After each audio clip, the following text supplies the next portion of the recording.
and welcome to Libromancy, a podcast about the magic of books. I'm your host, Josh, and today I have with me Alison from the Wordless podcast. Hello. And today we're going to be talking about Risen by Benedict Jacka. This is the 12th and final book in the Alex Verus series. So let's redeem the magic of books. So I really enjoyed this book. Alison, how about you? I have enjoyed this whole series. First of all, it's the first book I've read that I'm going to podcast on that I don't feel like I have to take notes on. So that was very enjoyable in and of itself.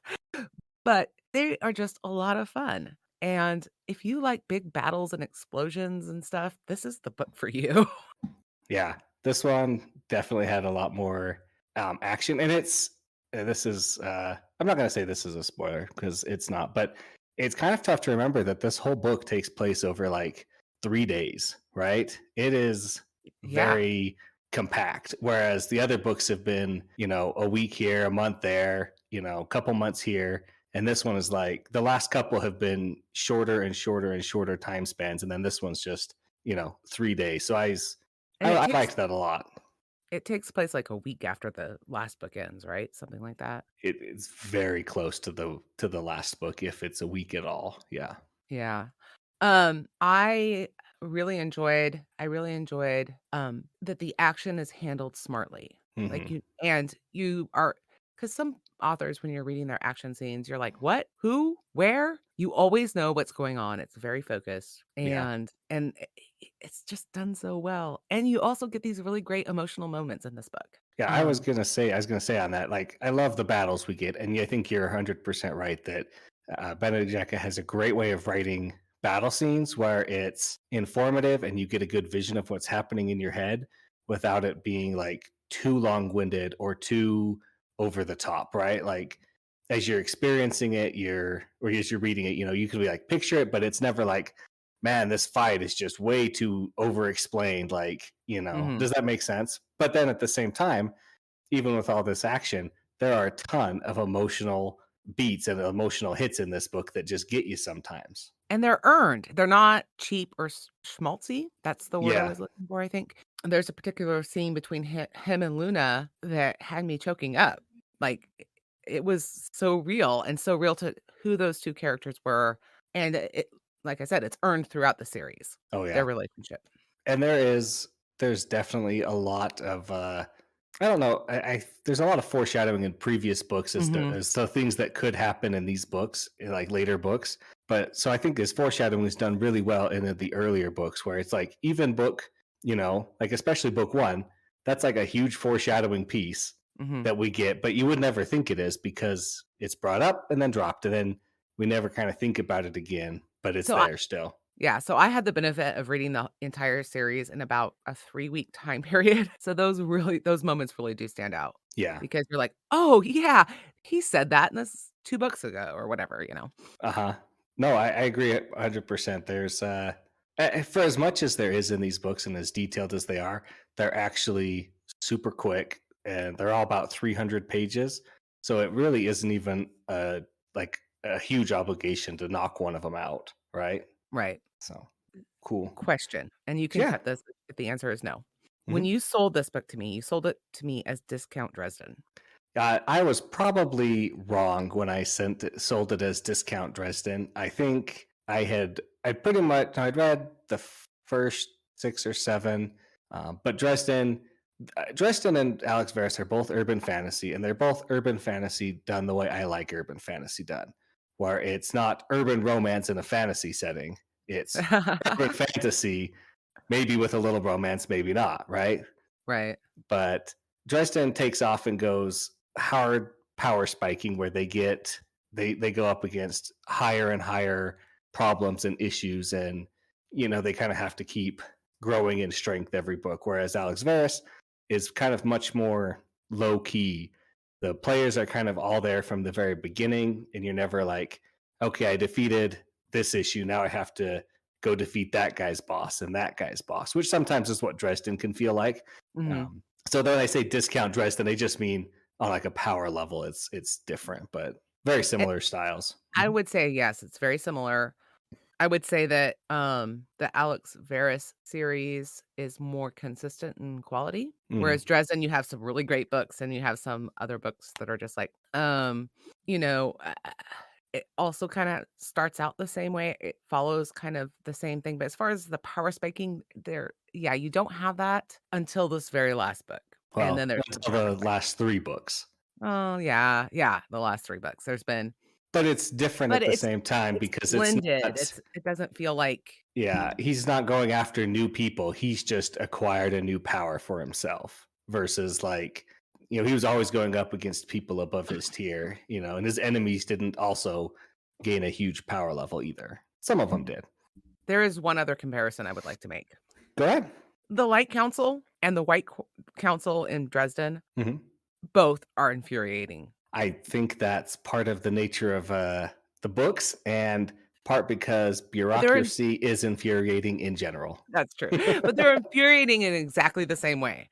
Is that because they uh, no, no, let me explain. Because they ignore low-level magic users, they create a lot of their own problems. Okay, I agree 100% with that. I've And I've it just railed multiple times against the White Council, or not the White Council, excuse me, about the Light Council because they are horrible and stupid, and they make the worst decisions possible every time. Should we keep killing that guy who's never died? Yes, let's keep trying to kill that guy who we can't kill.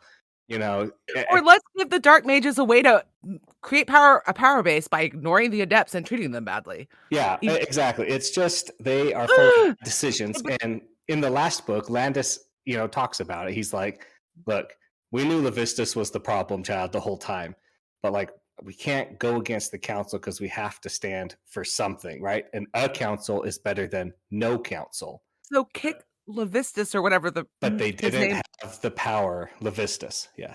Yeah, Levistus. Well, the thing is that he is clearly a dark mage who just happens to be on the Light Council, and everybody thinks he's Light Council. Okay, here, Yes. let's hold up for just 1 second here. We're gonna Sorry, move into our we're spoiler getting off track. territory. We're No, getting no, we're gonna go into it. I just want to make sure everybody knows. We're gonna go into our spoiler section here. So if you haven't read Risen, I don't know why you're listening because this is the 12th book. You should go read it if you haven't already. If you haven't read any of the books, then this is clearly a mistake and you need to go back and read them all again or all for the first time here.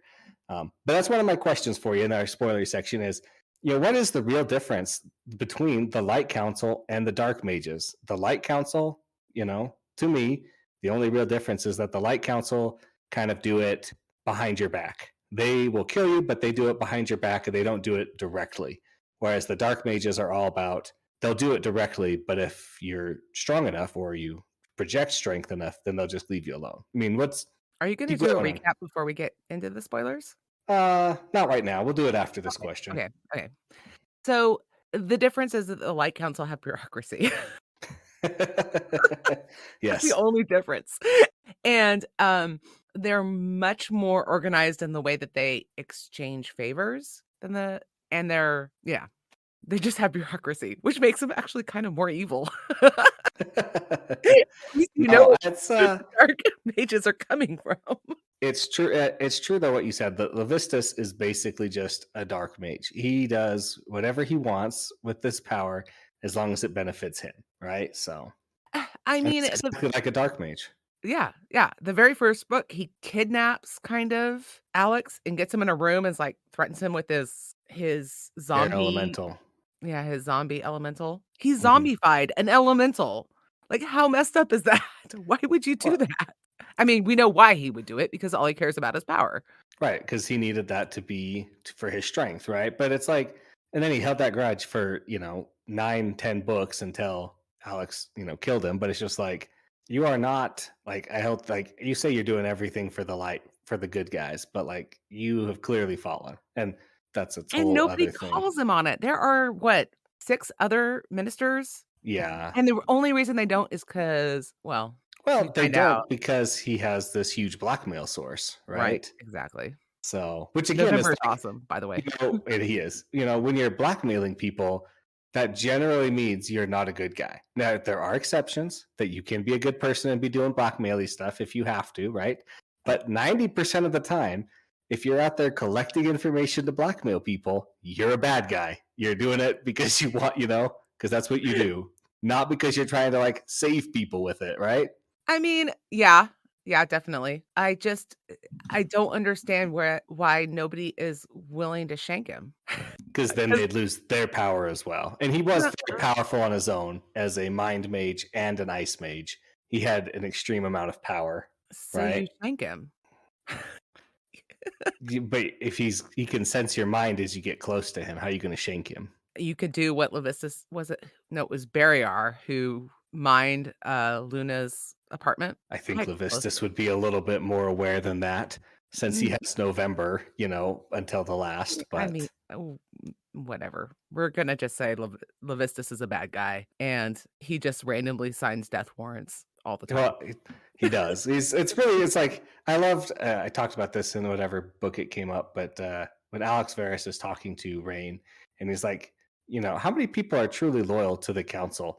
Like, how many would truly, truly like want the council? And Alex was like, spoiler, it's zero. Nobody loves the council. Everybody's just afraid of the council because they're off willy nilly signing death warrants. Oh, you didn't do this one thing? You said the wrong thing over here, death warrant. You're in Yep. trouble. Death warrant. It's like, get over yourselves, like council. Maybe you should like hand out a few less death warrants and fix, Or the actual maybe problems. take care of the adepts. Maybe we should do that. Maybe we should No, nurture and protect other magical creatures and beings and people. the adepts are worthless magic users who couldn't stand up in a huge fight. Oh wait, they do multiple times because they're not stupid. Yeah, they just aren't necessarily super powerful, but you don't have to be super powerful, you just have to be smart. Yeah. And Um, and I think in one of the books, I think it was the last one, something about it's like a 50 to 1 ratio, mages to mhm. adepts. I mean, 50 to 1. You might wanna worry about the 50. Exactly. If they ever actually got organized, yeah. No, let's talk about our characters for a little bit here. Okay. Alex in this book, he's great. He has a little bit of that self-sacrifice thing going on because he's like, He's suicidal. "Hey, I'm gonna die because the Fate Weaver is like literally eating into my chest now. And any minute it will hit my lungs, and then I will die." So, I mean, do you feel like Alex changed at all? In the last couple books, he hasn't really changed much. After he gets the Fate Weaver, he's more willing to do what it takes. He's not really angry. He's not really like, what am I trying to say here? He's He ruthless. doesn't. Yeah, he's more ruthless, right? He's like, you don't agree with me? Okay, fine, but here's what's going to happen, and then he does it, right? Yeah. So, I mean, what did you feel about Alex in this book? Did you feel like he did good? Was he wrong? Did he change? Tell me He about did him. change, throughout the series for sure. But at the beginning of this book, he is suicidal, and he is basically he goes and sees his mom, he says goodbye to Luna, he says goodbye to our dryad. Yep. He's gonna go die. He is gonna go die, and Well, he he kind of knows even that yeah, but he that kind of even says, "It's probably for the best that I do." right because he has that dragon prophecy. I can't save them and survive. I can survive or I can save everybody. Right, and And so it's and, like, oh, and that moment where Luna's like, "No, I'm worried about you." hmm And he says, "Well, I'm gonna go in there and I'm probably not coming back." And, that was a it tough moment, yeah, because it was. he's prepared to do the ultimate sacrifice. And now, okay, let's just talk about it here because this is the end of the book. This is the spoiler section. How did you feel about the fake out death? Are you there? I am. Okay. I have very mixed feelings about it because I really do love happy endings. They make my heart glow and it's like, "Oh, it was a cheat." I really do think it was a cheat. I think that he should have died, and I think that probably Anne should have died too. But Uh, I would have been fine with Anne getting out. if I had to kill one of them, I would have killed Alex and Yeah, left Anne yeah, alone because she's healed by that point, right? But I agree. I like my happy endings, and I don't think it actually takes away from the story to have him survive, right? I don't think I look back at the book and be like, would have just been a great book if he hadn't survived. It doesn't change how I feel about the book. it doesn't change how I feel about it, but I mean, kinda like people said the same thing about Harry Potter, that Harry Potter should have died, and I kinda feel like Alex should have died, but because I love happy endings, I'm like, "Oh, now he's like this magical creature thing," and now I'm wondering, so, the Weaver thingy, The Fate Weaver. the Fate Weaver. Will it is he now maybe immortal? Because the Fate Weaver is kind of immortal. Well, it's an item, yeah. So I Yeah, would yeah. assume he's. I was. That's what I was thinking about too. Is like Alex and Annie are basically the immortal power couple who just comes in and fixes things when they go wrong, right? At the end, I mean, because sure. Yeah. Annie has a super life magic, and I'm sure that she could super recharge her cells to stay young. Maybe I don't know. Like life mages generally die before that happens because everybody gets mad at them and keeps trying to kill them for some reason. I don't know, weird. The council's hatred of both Anne and Alex is so irrational to me. Well, it's not irrational when you think about it from a different perspective, right? It's irrational to us as readers because we are seeing this from their perspective, from Alex and Annie's perspective. So we see how the characters feel about it, right? But if you think about it, like all the light mages are trained and basically indoctrinated that dark mages are bad. Dark mages are bad. If you're But taught by a they dark aren't. mage, you're tainted. Well, but they aren't. But that's not what they're told. They're told that they are bad and that they are evil and that they'll kill you I as mean, soon as look at you. the dark mages are evil, but they are not dark mages. But they were trained by dark mages, so therefore they're connected. Yeah, It's well, just maybe the council should get on its game and start training young sorcerers so that they don't maybe they really don't should. I'm not trying to defend their opinion. I'm just saying that from their perspective, it's rational because of the way they've been taught and raised in their insular community. The Light Council is very insular. This is us. If you're Yeah, not with us, you're against us. Dark mages are yeah. against us. Independents are against us. Whereas it should be like, we're the Light Council. We're here for everybody.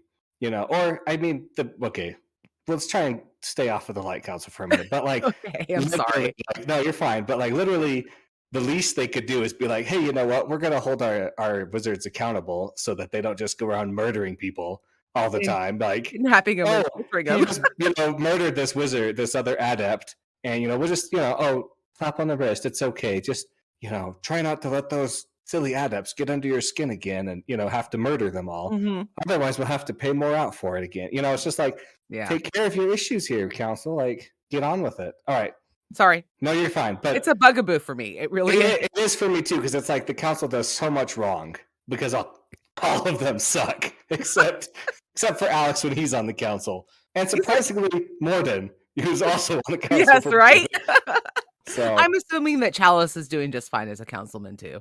see, she's another dark independent, so she'd be great, hopefully, right? Right. 'Cause apparently you have to be evil to be good on the council. We're not gonna go there, but let's talk about Luna now. Oh, I Luna. Luna is the best. She is so amazing in all the books. She's even better in this one. She cares.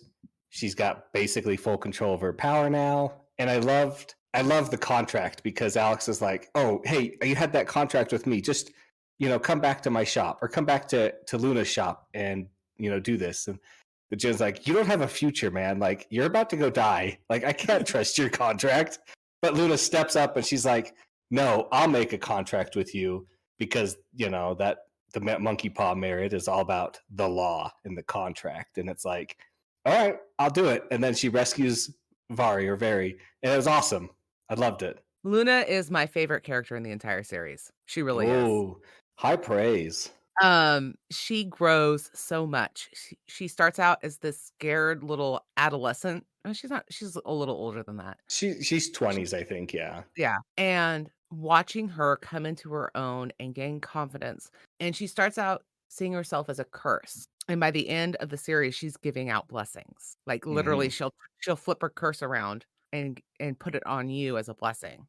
And she's taken up Alex's role at the beginning, which is where she's looking for that 1 in 1,000, that one person who actually really needs help, and she has adepts come in and ask her for help, and she's able to give it to him. And One point of growth that Luna really has is she starts very weak and very scared, right? And Mhm. then she grows into combat magic and she does all the tourneys and she's like, I am Right. so strong, or I want to be strong, I want to protect people. And then by the end of the book, or in last book when she chooses her mage name, Mage Vesta. Vesta, she's like, I realized that like for all my combat strength, like that's good, but how many times has my combat strength solved a problem? excuse me, twice, or like, twice out of Right. all the times we've been in conflict, it's never been about who can throw the biggest punch. Being able to throw a punch brings me to the table, but it's never solved by me throwing a punch. So I like that growth that she continues to be like, I am more than just a fighter and I can be more than that. And So, she looks at Alex's life and she's like, "I don't wanna walk down that road. I don't wanna do that." mhm. Because Alex is constantly making poor decisions about his use of his violence.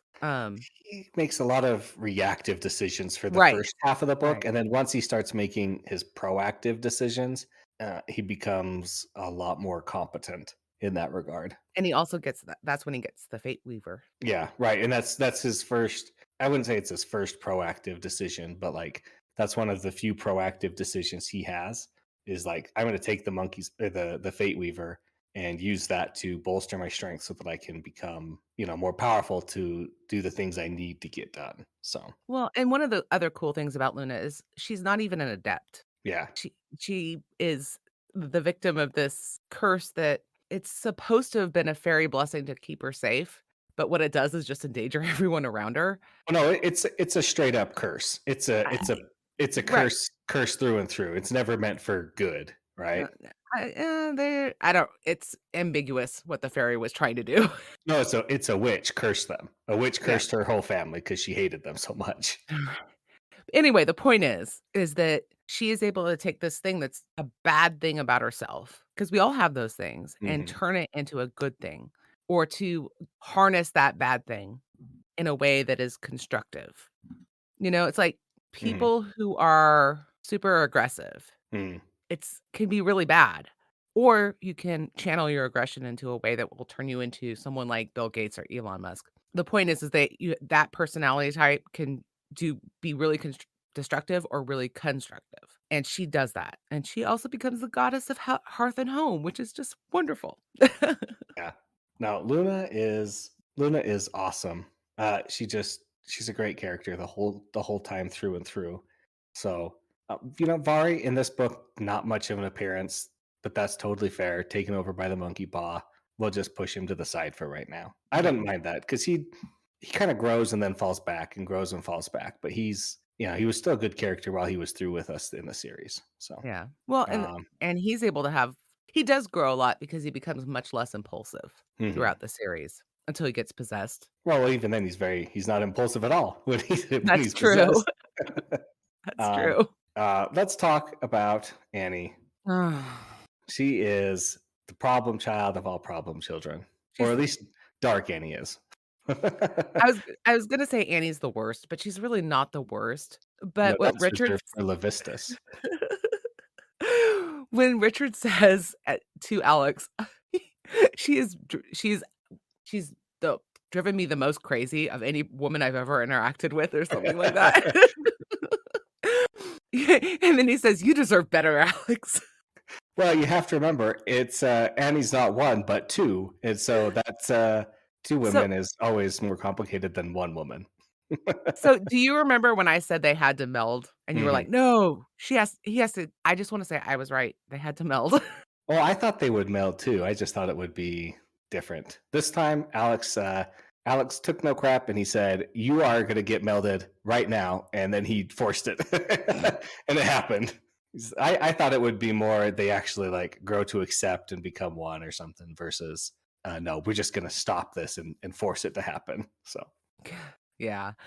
But I don't know if I wanna see more of the new Anne or not. I'm glad that she's working on her problems. I guess you yeah, I could mean, New say. Anne. I liked the description that Luna gives. That New Anne was she was still kind of meek and mild, but like she'd laugh and she was more of a whole person now. Whereas Yeah, she before, had an edge to her. she was a whole person again, and she'd bite you if you tried to do something right. Like she wouldn't just be super passive anymore. So I like that. Yeah, yeah. Because Okay. passive Anne was super annoying to me anyway. Well, she's that extreme pacifism, right? But that's because of the split. So, which yeah, extreme pacifism I is mean, its own you're issue. getting when you're getting literally flayed alive and you don't figure out how to use your magic to kill the person who's flaying you alive, sorry. That one's a tough one because it's touch only, and so if she's restricted. She has She range later, doesn't she? the Jinn has range. Oh, the Jen has range. The Jinn has range. She does not. Yeah, she's touch only, which is the issue with that part, right? But all right, I They're wanted to kidnapping just. her to torture her yet again. How many I know. times did they get kidnapped and tortured? Well, well, again, this goes back to the council. Like, quit torturing people. Like, this is not a good idea. All right, I want to talk just quickly about a couple light mages. Caldera, I want to know how hard she was fighting the Jinn, because I think I loved Caldera in the beginning. She was great, and then every book she got worse and worse, and just dedicated to stopping Alex and to proving to Alex that he was wrong. And so I was like, did she really fight the Jinn? Did she just accept that and be like, nah, I'll use this if I get to beat up Alex, right? Well, I wasn't quite so harsh towards her. Um, Defending Levistus, it no, was the last straw. That no. was. As far as with the Jen part, like, I Oh, think okay. she was genuinely possessed, and because she did try to fight the Jen when she got the Jen knocked out of her kind of for a minute, Yeah. and then she accidentally kills Rain or almost kills Rain, and Rain is somebody she genuinely respects. But Hmm. yes, I agree with you. I did not understand her defense of the council and what they were doing with Alex because she knew Alex, she had worked with him, and I was like, "What are you doing? Hmm. This makes no sense." Like, I understand, Sonder because he's a legitimately a pacifist, and Hmm. Alex scares him. So I understand Sonder backing off and not really wanting to be friends with him anymore. But he's never really openly hostile to Alex, not in the way that Caldera is. And I don't. Well, Caldera she believes in the ideal council. And unfortunately, she does not live in a world with an ideal council. She lives in a crappy world with a crappy council. And so So like the she world. Yeah, so like the real world, right? So, but she has to prove to. I love the character work of Caldera because she does start good, but you can see her slowly going like, no, the council is right. You have to obey all the rules. You can't just keep doing whatever you do and hoping it'll all work out. Which Do I you think get from she's like a realistic perspective, but sometimes rules are wrong or like councils are wrong. But and we know that she's willing to bend the rules because when Anne one of the times where Anne gets kidnapped, she's willing to spend time looking for her even though she has all these other cases. So you know that she is purposely prioritizing getting Alex. yeah, it was just a sad end to Caldera that she had to die. That, yeah, but again, at the last straw, trying to guard Levistus because that's where Alex is coming in, and then learning about all the crap that Levistus was in, and being like, "How do you see this?" And just say, "Oh, it's okay." Alex was Maybe still wrong, but maybe she thought that she would finally get her promotion or I don't something. think she really cared about that. I'm baffled. Yeah. I All right. I'm You brought up Sonder. I was sad to see Sonder get killed. I was too. I liked Sonder. Made sense his death, but I didn't. I was always hoping for a redemption arc in my mind for Sonder because he doesn't do anything that needs redeemed. Obviously, right? He's a good guy, but Reconciliation. yeah, exactly. A reconciliation with Alex, where he's like, you know what, Alex, you were a dark mage, but you're an independent basically now, and you know what, you've done good things because if you look at the results of Alex's actions, they're mostly good. I mean, killing two council members is not like the best, and I mean, but hiding Elizabeth Annie being had possessed by a djinn is not the best, but like those, yeah. On the Well, whole, he does good things and helps people, right? I agree, and, the thing that irritates me about Sander is he's fine with Alex using violence to protect his body, his person, but when Hmm. Alex needs to protect himself, like with those, 7 or 8 adepts that were coming after Alex, then he's like, "Oh, you just killed them all. There surely should have been another way." I mean, how many times did Alex try not to kill them? Exactly. And nobody seems to remember that. They're always like, oh, remember all those adepts you killed? He's like, do you remember the 8 times I gave them to walk away and to stop them making me kill them? Like, and It's just infuriating. I loved the scene in the last book. I know it's the last book, you guys. I'm sorry, but where Sonder betrays Alex again, and he's like, "Here, go this way because that's where the council's going to teleport into or gate into." Right. And Alex is like, I bet fate, and I know that Cimarus likes to do this, and he starts talking to Sonder about it, and then he just like shoots Cimarus in the head as she opens up her, like right as the gate opens up, and It then was amazing. and Sonder's like doesn't even realize what's happened because it was so like timed so well, right? He just sees Alex shoot and then nothing. So I was just like, oh, That that's was really that was a yeah. great scene. I feel like okay, this back to Alex. One point where he kind of grew and he not matured or changed, but like he really felt it was when they were going after Vihalia, the life death mage, Mhm. and he basically sacrificed Ilmarin for Vihalia.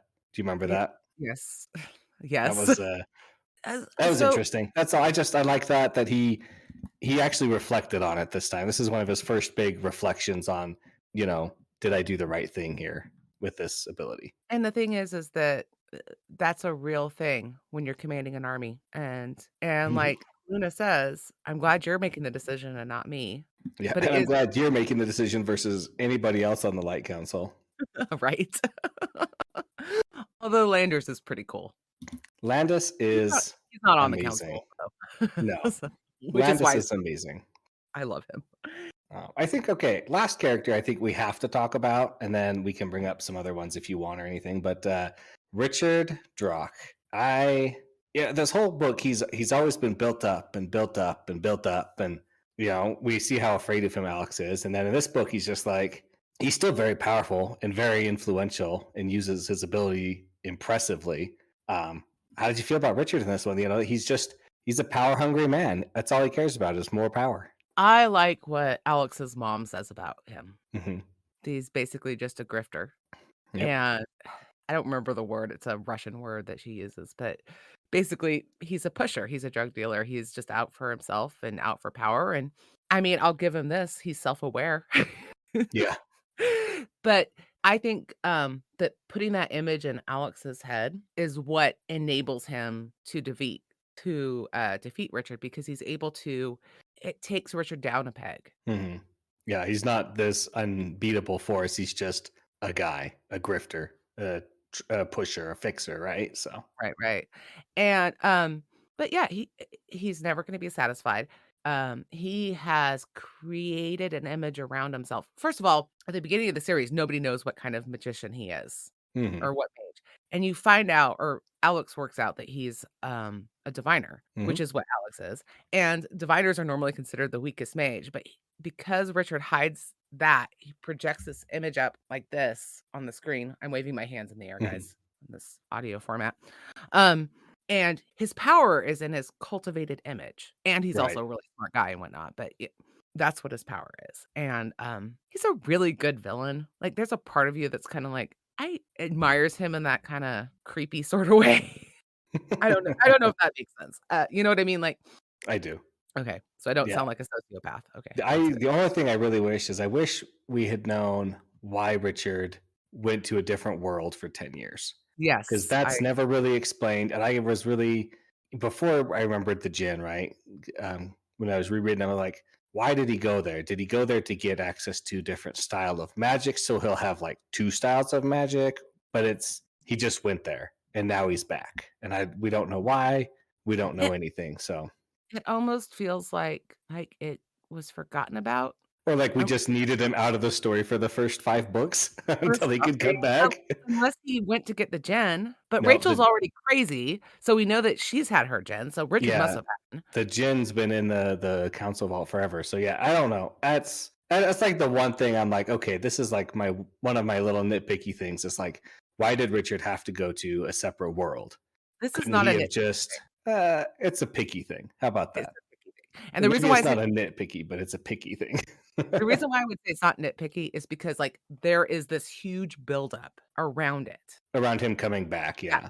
right, there's and everyone's like and, Richard or not Richard, but Alex thinks it's a dream and blah, blah, blah, blah, and he doesn't believe it.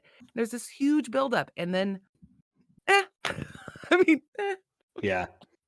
Yeah. No, Richard's ability to push fake visions out to trick people was before cool. Alex figures that out, that was pretty impressive. Like Alex was like, "Hey, look, I could do it too," and Helicon, his teacher's like, "Yeah, that sucks. Like you can tell this guy is fake from like 3 miles away. Like you don't even have to try." He's like, well, how long will it take to get good?" 6 months at the very least." "Well, I have, like, a half a day." He's like, "Well, then it's gonna suck, sorry." Yep, sorry. So, and I love the way that Alex beat Richard is that he basically just blanks out the future sites of both of them. So Right. it's just, well, and kills him, of course, but that's that's the only way to do it. So, yeah. So, what do you think about some of our animal friends or magical creature friends? Because I Oh, loved Arachne. I don't wanna spend a whole lot of time on this, but I was very sad when she went away. everybody's sad when Arachne went away, but I write here in my notes, to remember Arachne's final gift, to Annie. She knew what was going to happen, that she'd be forcibly recombined and need that healing. So it's just like, Arachne, you're the best. And But I like Hermes, true best.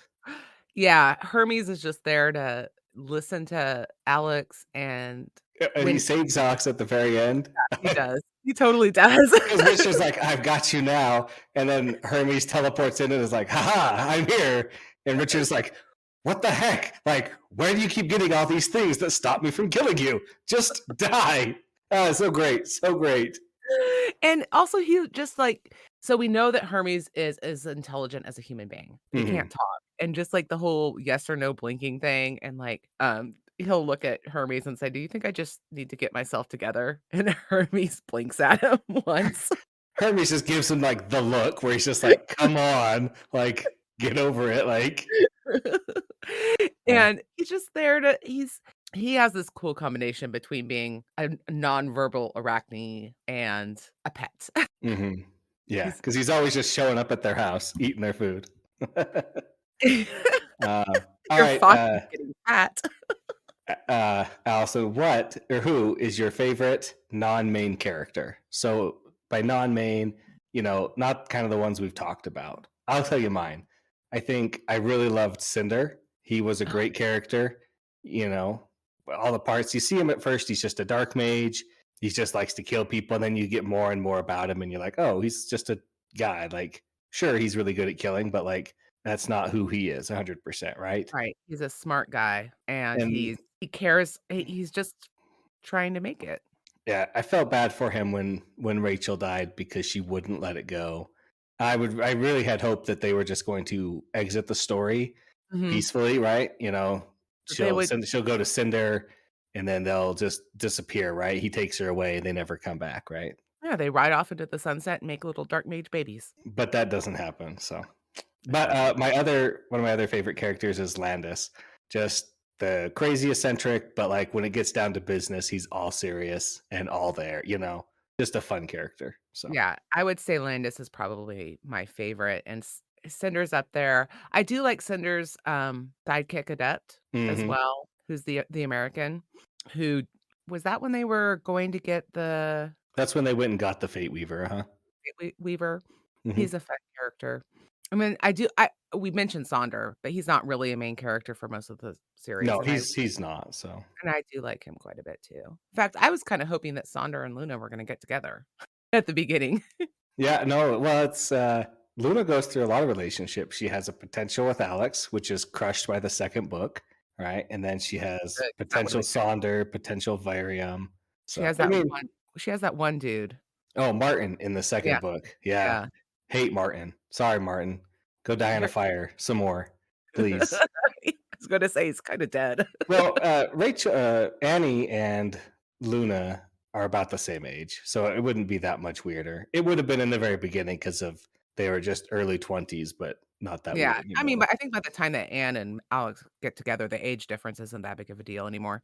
I Mhm. also really liked, I had it and it was gone, seeing my earlier books. November. Well, yeah, November is amazing. I just cultivate this artificial intelligence spirit and give it access to everything. Here you And go. I like how, Alex and November talk about how his deviation is a s or divination is slightly different than, um, the probability, and, hmm like, there's this weird interaction that they have, and kind of it's an interesting talk, and originally, November is super upset about being stolen. And Yeah, then he's like, "Actually, I kinda like this better. I'm yeah. gonna talk to No, more people." I loved it. I loved that November in the beginning he was like, "Why do you keep contacting me with the Dreamstone? How am I supposed to know it's you? I don't have my." And as an IT guy, it's like he's like, "I don't have my handshake protocols. I don't have this. Right? Like, how am I supposed to know?" And then by the end of that book, he's like, "You know what? I actually like it better when you call me through the Dreamstone. That's So it's just like even the minor characters, get the growth. And so I loved November too. He was so great. Dang Um, it. I know once we hang up, I'm gonna remember the name of the character that I was thinking of. Well, that's fine. If you think about it before then, we'll bring it back up. But what was your favorite book or your favorite like arc or your favorite scene? I think my favorite scene is the first time that he gets the Fate Weaver in the first book, and he's like, "I can do anything," and he proceeds to wreck everybody there. And then he's rescued by Luna, right? But that Mhm. first scene is just so epic, and it sets it up for these last books where he actually uses the Fate Weaver again in another fight against Onyx again, right? So So, I think my favorite scene is when Alex and it's in this book, is when Alex uses his so we find out he has all these magic items, yeah, including a crown that makes him fly. yep, So he flies to the windmill to save the security force hmm, and confronts Very and makes a deal with his gen. He calls himself the host and blah blah blah. And then he's like, "Fine, I've reconciled it. I don't have to follow this order. I don't have to kill you because I have to honor the fact that you're my host." And I just love that scene. yeah. There's a lot of scenes that I love. I love the scene where Luna gets the ribbon in the very first book. Oh, that was such a nice scene, And she such gets a to good go thing. dancing, yeah, with Alex and she doesn't know anything about magical society, she's basically a normie, and that's when you first meet Morden too, if I remember correctly. But You anyway, meet a lot of people there, yeah. yeah, but, just that she finally gets to touch somebody. Can you I don't think people realize how important, like, getting to touch somebody is just physical contact is really important because 'cause we're social animals. It's very true. Yeah. No, it's a huge thing. Did you catch that the generals were fire, water, they were Yes. the elements, fire, water, wind, and earth? Yeah, Okay. and that the Anne's Jen, whose name I can't remember. Oh, Um, Suleiman, yeah. no, Suleiman is the person who captures Oh, all the gens. yeah, But okay. and he was also a real person, by the way. I Mhm. mean, not the magical person. I Oh, doubt he no. was a This is wizard. the real world. We're just the normies reading his story. It's okay. I understand. Yeah, and that she put the gen into the appropriate mage's body, yeah. Yeah. And when you find out that Barryar and, the Caldera. Caldera, like, start healing themselves. Yeah, that's like, oh crap. We gotta work on that now. Yeah, so All right. Okay. If you could make one change to the series or to this book, what would you change? Arachne wouldn't leave. Oh, you just let Arachne die. I see how it Oh, no, is. I thought that whole scene was weird and crazy, and I didn't understand why they were attacking Arachne just because Anne and Alex were there. It made no sense, and I didn't like it. Because they're scared of magical beasts. Well, I mean, No, she's been living there forever. No, I the don't buy it. true, the true Light Council's purpose was to protect humanity from dangerous magical beasts, But she's been right? living there forever, and they've had no reason to attack her. But she's her enemy now because she's their enemy because she No, sides with no, Alex. no, That's why no. it's guilty by association. And again, the Light Council making a mistake, a huge mistake. I think that that whole sequence makes no sense and is a mistake. That sequence is a mistake. Mm. I already talked about mine. I would just incorporate more of Richard's return from this other world, right? Make Yeah. something from that other world matter more. So Alex would die. I mean, I really think he should die. I no, don't want him to that's die, but I think he should. I thought this He's is basically I thought that when the Fate Weaver was going to take him over, that he would just turn into a statue, Oh, yeah. Hmm, right? So he'd be not a living statue, just like an actual statue, because it's turning. So whatever kind of pose he was in when he finished would be like. Obviously, that would require his whole body to be turned, but I kind of was just like, it'll just turn all of them once he's dead, mhm. kind of hand wavy. So I Yeah. thought that was going to be the way, and I mean, it really crushed me when it's like the last thing is like, and then it was warm, and Annie's like, no, you can't die, and then it just like cut off, and I was like, what is this the end? Like, I'm not okay with this. I need a denouement. I need some epilogue. Like, luckily that's not the true end, but I was starting to freak out a bit because I was reading it and I was like, oh my gosh, it's done. And then I was like, okay, let's just keep going. There might be something else after, and there was. So, it was okay in the Is end. that where you were gonna almost write the angry letter? That's true. I had started composing an angry letter. It was basically just full of swear words and like, why did you do this? And then I didn't. So I thought it was cute and cheeky the way he did it, though. it was super cheeky and super. It fits the book just fine. Like, it doesn't feel out of place to me. Yeah. So, is there anything else you wanted to talk about Risen or the series in general? You know what? If you like hard-boiled detective stories, if you like urban fantasy, if you like British humor, because it's very British humory, it's just a really fun series. It's not a huge commitment of time. I'm thinking about making Mark read it. He's You read should. it. Oh, he has? Okay. Mhm. Yeah. Yeah, no, it's a lot of fun. Consistent quality, too I have much to say air. that's one of the best. That's a good selling point for it. I think is very consistent quality, and it's done. Oh, yes.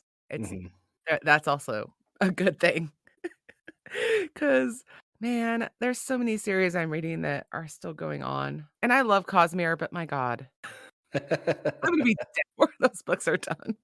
Yeah, that's I recommend it to anybody who's Right. Great. No, I agree. I if you like the urban fantasies, you want your Patricia Briggs with Mercedes Thompson, your Dresdens, your Kate Norvilles, like, you're gonna love the Benedict Jacka series, the Alex Verus series by Benedict Jacka. Super consistent quality, super fun short books. They're easy to read, but they still make you think. Mhm, So I'd recommend it to pretty much everybody all the time. So, yeah, and it's generally good character work, like, mhm. No, I agree. you don't often get that in this style of book. Normally, it's very flat characters, and they're not, Yeah, so or even side characters that only show up a little bit can feel flat, and I don't I'm sure that if you really look and dig, I'm sure you could find a flat character, but I think for the most part, everybody kinda grows and changes, even the ones who are only in for part and then out and then in, they mhm, still growing and changing on their own. yeah.